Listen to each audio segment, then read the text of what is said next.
여러분 안녕하십니까? 사사건건 시작하겠습니다. 최영일 평론가와 주요 뉴스부터 정리합니다. 어서 오십시오. 안녕하세요. 오늘도 키워드 4개 가져오셨죠? 그렇습니다. 첫 번째는 뭡니까? 일상으로 가까이. 오늘 첫날이죠? 네. 어떤 점이 달라집니까? 이제 풀렸죠. 뭐가 풀렸냐면 먼저 다중이용시설, 생업시설에 대한 운영 제한이 오늘부터 풀렸습니다. 새벽 5시를 기해서. 그런데 이제 이게 3단계로 돼 있어요. 12월 중순에는 대규모 행사에 대해서 제한 인원을 풀어보자. 마지막으로는 한 내년 1월 말쯤 될 것 같은데 예정대로라면 이때는 이제 사적 모임 인원 제한을 푸는 것으로 3단계가 마무리되게 되는데요. 자, 그럼 첫 번째 단계에서 뭐가 달라지냐 하면 다중이용 시설에 대한 이제 운영 시간이 오늘부로 완전히 해제됐습니다. 다만 유흥 시설들은 자정으로 이제 영업 시간 제한됩니다만 그 외 식당, 카페라든가 다중이용 시설들은 심야에도 영업을 할 수 있고요. 그리고 이제 인원 제한도 일부 완화됐습니다. 수도권은 10명까지, 비수도권은 12명까지 이렇게 되어 있고요. 그리고 일부 조금 이제 감염 위험이 높은 다중이용 시설은 방역 패스, 그러니까 백신 2차까지 끝나고 14일이 지나서 완료한 증명을 해야 되고요. 그렇지 않고 미접종자의 경우에는 48시간 이내 PCR 음성 확인서를 내야 됩니다. 그러니까 미접종자는 조금 번거로움이 있겠습니다. 네. 권덕철 복지부 장관이 여러 고비가 있을 것이라면서 방역수칙 준수 당부했죠? 들어보겠습니다. 단계적 일상 회복으로 첫 발을 내딛는 날입니다.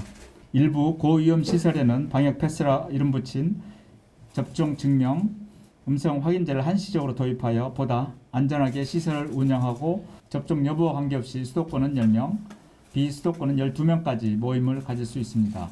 오늘부터 첫걸음을 걷는 일상 회복의 길은 우리가 한 번도 가지 않는 미지의 길입니다. 방역수칙을 잊지 마시고 생활 속에서 철저히 실천해 줄 것을 다시 한번 당부드립니다. 네, 이제 첫걸음 뗐으니까 뒷걸음질은 하면 안 될 텐데. 그렇습니다. 주말 사이에 도심 인파가 대단했습니다. 주말 사이가 마침 할로윈이랑 겹쳤어요. 10월 마지막 주말이었기 때문에 오징어 게임 코스프레를 필두로 해서 어제 하루 이태원에 4만 명이 연인원 다녀갔습니다. 이태원에만요. 이거 어마어마하죠. 홍대라든가 번화가 또 이제 클럽 같은 곳은 어제 영업 제한이었는데 어쨌든 이제 젊은 층들이 많이 이제 분장을 하고 모이는 현상이 있었고요. 다만 이태원은 어제 밤에 이 천둥벼락과 함께 소나기가 쏟아지는 바람에 그때부터 사람들이 이제 밤에는 해산을 했습니다. 네. 의료 체계도 준비가 되고 있겠죠? 네, 의료 체계 대응은 철저하게 준비되고 있는데 지금 모든 이제 이 일상 회복의 기준이 중증과 사망률이 높아지면 안 되는 거죠. 의료 대응 체계도 75% 선까지를 마지노로 잡고 적어도 이제 한 30% 내외는 이게 여유 있게 운영을 한다는 전제고요. 그보다 높아지면 어쩌면 일상 회복을 완급 조절할 가능성도 있습니다. 네. 소비 쿠폰도 발행이 되던데요. 네. 원래 이게 3차, 4차 유행 전에 하려고 그랬던 건데 많이 늦어졌죠. 그래서 결국은 이제 외식을 4번 하면 10,000원을 할인해주고 농수산물을 사면 20% 감면해주고요. 그리고 이제 공연이나 영화도 대폭 할인을 적용합니다. 그리고 온라인으로 숙박을 예매하는 경우에도 2, 3만 원 지급이 되니까 아마 이것은 이 소상공인, 이 중소 자영업자들에게는 도움이 될 것으로 보여집니다. 네. 차근차근 일상 쪽으로 한 걸음씩 나아갔으면 좋겠습니다. 다음 주제는 뭡니까? 예, 이게 답보냐 출발선이냐. 답보냐 출발선이냐. 이게 지금 끝난 로마에서 열렸던 G20 얘기인데요. G20이 모였던 것에 이제 제일 중요한 대목이 뭐였냐면 바로 탄소 중립을 언제까지 완료할 것인가. 선진국들은 2050년까지 탄소 제로. 그런데 문제는 지금 개발도상 국가들은 반대예요. 당신들은 성장하고 나서 사다리 걷어차면 우리는 그럼 화석연료 없이 어떻게 산업화란 말이냐. 주로 중국과 인도와 러시아가 강하게 반발해서 이 커뮤니케라고 부르는데 공동 합의문이 발표됐습니다. 근데 내용이 굉장히 두루뭉술이합니다. 그러니까 이 세기의 중반까지 2050년 연도도 못 박지 못했어요. 그리고 목표도 얼마다 제시 못했고 다만 지금 이제 1.5도씨 정도는 지구 온도의 상승을 이제 막아야 한다. 이런 정도의 두루뭉술이한 합의여서 비판하는 쪽에서는 아무것도 이룬 게 없지 않느냐 이런 얘기고요. 하지만 이제라도 G20을 기준으로 해서 출발선에 섰다. 좀 긍정적인 시각과 부정적인 시각이 교차하고 있습니다. 네, 기후 변화를 막는 것도 이제 첫 발을 뗐네요.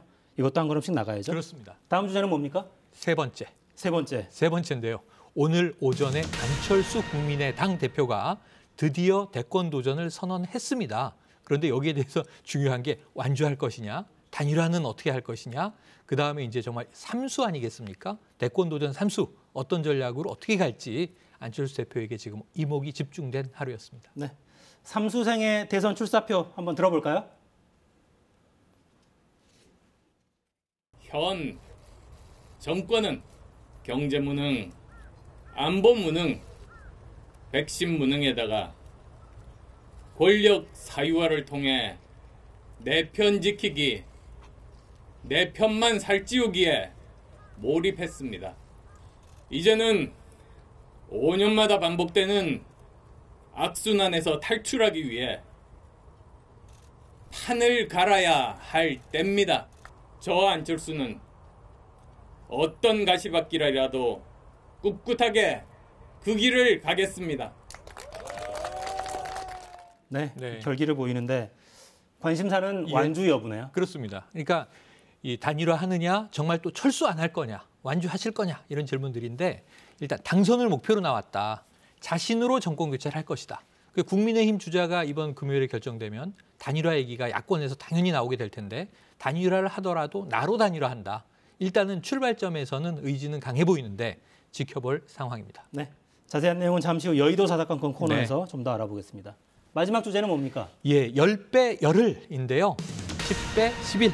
이게 무슨 얘기냐면 바로 지난주에도 KT 이 통신 두절 장애 문제 말씀드렸었는데 그때는 이제 진단을 말씀드렸는데 어이없는 명령 한 줄 때문에 대난리가 났었죠. 보상책이 나왔습니다. 근데 10배 열흘은 뭐냐면 89분 동안 장애가 있었는데 이것을 10배로 해서 890분. 이게 한 이제 보름치 정도의 통신장애라고 하는데 보상은 열흘치 정도를 보상해 주겠다.